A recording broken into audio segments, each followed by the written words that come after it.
Since you two have to share a light, wouldn't it be safer to be in the middle? But we are trained. It's a little different. I would rather me be in the back with him next to me than you being in the back, because I know you can handle yourself, because any independent black woman or sassy woman can, because you definitely fall into the sassy woman. But no, I'm not gonna make you no. I just don't know what to expect from this bridge, and that makes things so much more difficult. You are correct from an analytical standpoint. No, we're keeping on that we are. Yes. No shit. Are we really about to? We have to jump. No. Oh, I slowed down for a breath, feeling the impulse to turn back. Oh yeah, no, she's gonna have to jump. Fuck. Come on. I keep my eyes glued to the guide's back. Ears perked for Margaret's footsteps approaching behind us. And then I hear it. I scream. I whipped around, sliding to a stop. Margaret is sinking. The bridge she's on is sinking into the water. She's disappearing. She didn't jump. Thinking. We have to jump. Jump! Margaret holds up her hands, but I grab her and spin her towards the path the guide is on. Do it!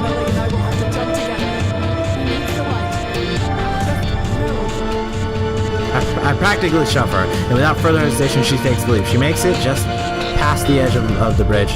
Knees buckled as she lands back, but it's soon back up on her feet. Holding her lantern out towards me, she beams with pride. Encourage her to keep going.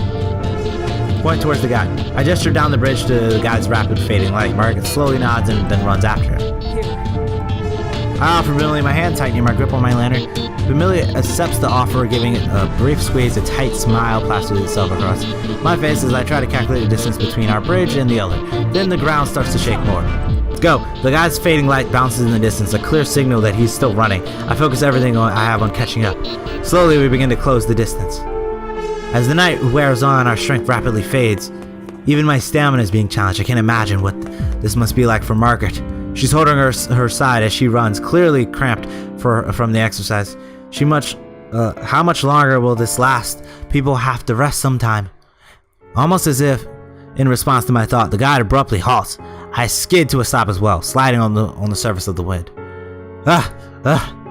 Why did we stop? Millie's voice is tired, but his guard is up. The guide doesn't answer. He just stares at something slightly out of view. I step up to join him, following his gaze further down the path.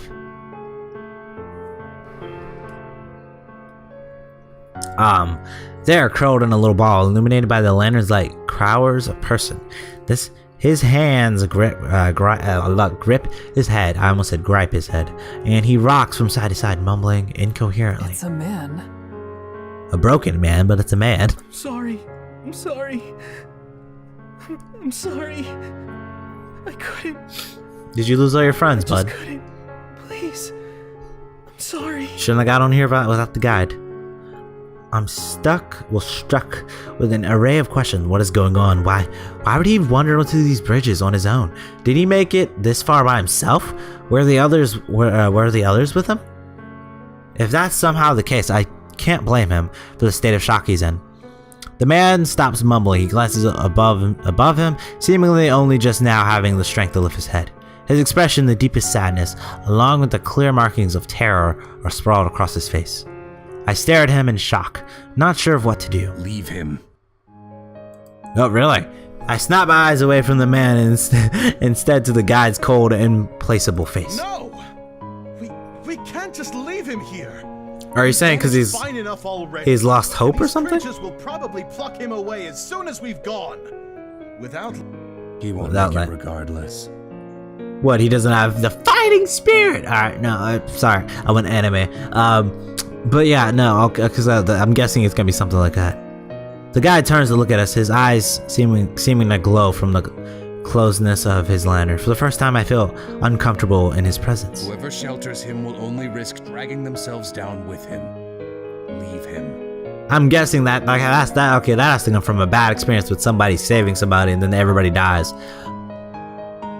I don't know if I want to leave him or not. I glance at others, but Millie is outraged. But Margaret is staring at the man with something like fear. She's uneasy, but doesn't voice her concerns. I'm trying to think of some kind of compromise. When the guide speaks again, his voice is cutting. If the man comes, then whoever is shielding him will have to remain at a distance from the rest of the group. Far enough that you can't see me, just my light.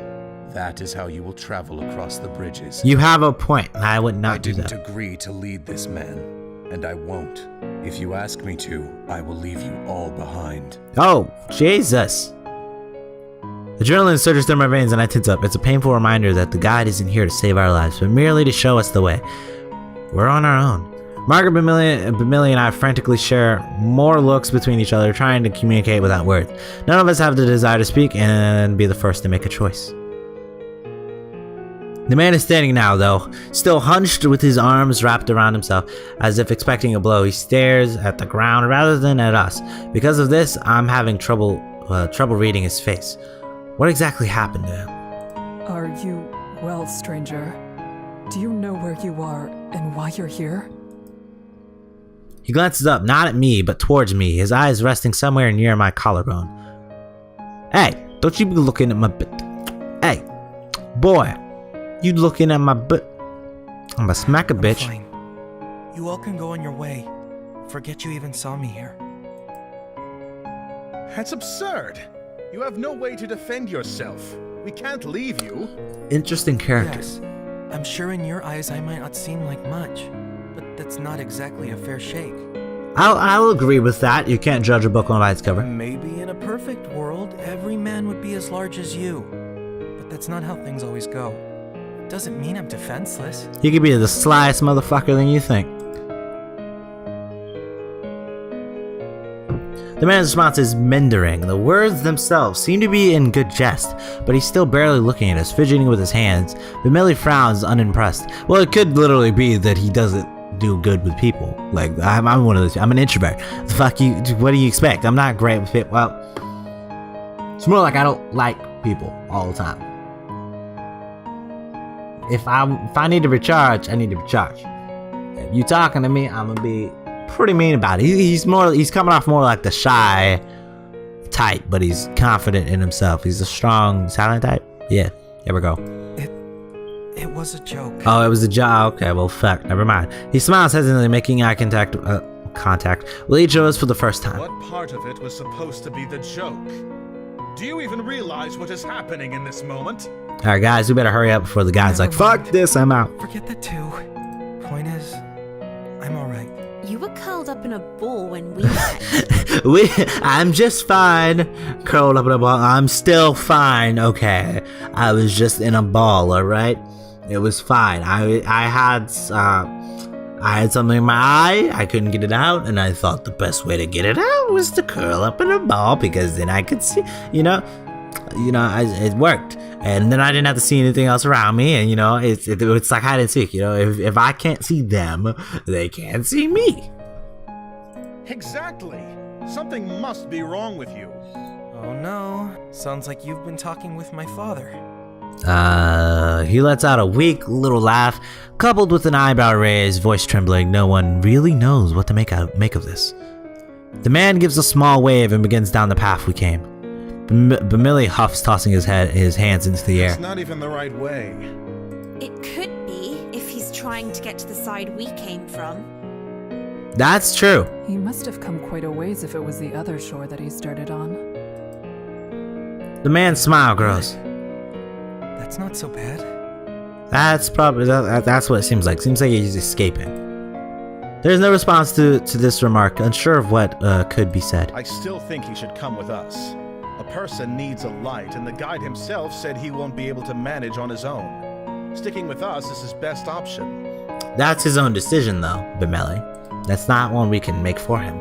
I look over the man's body, noticing the scrawniness of his limbs. Scrawny, but not necessarily lacking in muscle. The bravado he was showing as he tried to leave us has faded yet again, and now he's standing quietly, looking at us if watching a play. Interest, but not true connection to the events. It's easy for you to say such things, but whose light are you offering? It's not mine, and you are putting her in even more danger with your own presence already.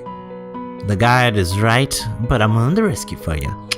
Alright, Bimel looks at Margaret. She avoids her gaze. Perhaps I could have let him share my light before. But the guide has said the one with him has to remain behind, and I simply wouldn't be able to manage it. Oh, no, that's fine, girl. Bimeli's hands turns into a fist. He looks away, but doesn't say anything. For a moment, no one does. I feel a cold sweat on my brow, as what I feared come to pass. He's stopping us from protecting another. Why must he get involved now? Why can't he not leave us to make our own decisions? You... Don't worry about me. I'll be on my way now. The man's voice is full of something I cannot place, and he starts to shuffle back down the way we came, arms still clenched around himself. Margaret might not be able to take him, but there's another way this could be solved. I could stay back with him. I'll put Bimeli and myself at significantly more risk, but at least this man will stand a chance. I think I'm gonna leave the man. Just because I don't want to fuck up our trio, and in general, I feel like we'll be fine. I feel like the man himself will also be fine. I do feel like he's trying to get to the other side of the shore. So, and if you think so far he's gotten this far. He might have been in a ball, but he got this far. There's, he has to have something up his sleeve if he has gotten this far. Maybe the fucking curling up in a ball stops him from fucking going after you because, what the fuck? They think he's a fucking, fish or something. Alright, yeah. I'll pull out a hand. Do nothing. I can't risk it. Margaret and Millie stare at the man as he leaves. We all watch him drag his little frame down the bridge, quickly fading from sight. Alright, we had to let him go. We've only barely been surviving so far. Exactly. The space the man vanished into is dark and silent. We can see and hear nothing of him, not even his footsteps. Maybe we should call him back? We can at least give him directions. Tell him what paths we've been taking. I mean, that's the guide's choice and he doesn't want to, so. It's not going to make any difference. We can't give directions when the bridges we were on might very well have sunken away. That is true as well. We shouldn't focus on what might become of him. He has his own path to follow, and we ours. We should focus on what we're doing now. And we are, we are, correct. We as in me, Kika, you know what I mean? Of course, it's not really a might, but we have to get through this somehow, and being weighed down with guilt will only distract us. The guide starts moving again at a quick pace. After a moment's hesitation and one last glance into the truly lifeless fog, we run to catch up to him. We walk onwards in silence. Our party hasn't changed. The stranger was never added to it, so it's not as if it makes sense to miss him, but there's a sense of loss all the same. No one even attempts mirth.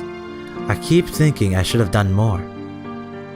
Should have pushed the guide harder to change his mind, so it was less dangerous to keep the man around. Something, anything. But I have to let this go. I'm not going to forget that man.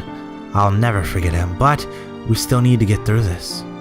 I curl my hands into a fist, hoping it'll strengthen my resolve. Then I push forward.